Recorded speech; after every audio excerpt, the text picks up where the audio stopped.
Giauhag sa Department of Veterinary Medicine and Fisheries kon DVMF ang mga hog raisers sa Cebu City nga hingusgan ang pagpatuman sa biosecurity aron malikayan ang pagtakboy sa African Swine Fever o ASF. Siyam ka mga baboy sa Barangay Kiyot ang konfirmadong nataptan sa ASF. Apan nasumpo na ang pagkatap sa virus. Ang report ni Alan Domingo. Giklaro ni Dr. Jessica Maribuhok ang Pangulo sa DVMF nga gipaubos na sa kaling ang mga baboy nga binuhi sa usa ka backyard hog raiser sa Barangay Kiyot. Sa 22 ka mga baboy, tulo nini ang unang namatay hinungdan nga gipaubos sa testing ang 19 nga nahabilin ug siyam nini ang kumpirmadong nagpositibo. Aron masiguro nga dili makatap ang ASF, giapil na lang sa kaling ang tanang baboy.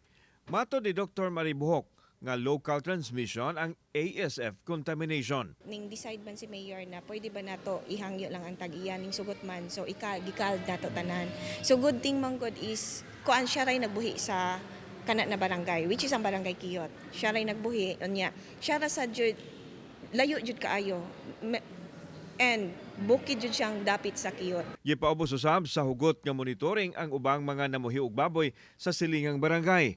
Nagpahigayon usab og sub-sub nga ASF information campaign ang DVMF sa kabarangayan. Samtang giauhag sa DVMF nga iparehistro ang mga baboy aron mahatagan og kasiguruhan sa ayuda kung makasinati og problema. Labaw sa tanan, gikinahanglan nga ipatuman ang basic biosecurity sa hog raising farm aron malikay sa ASF virus.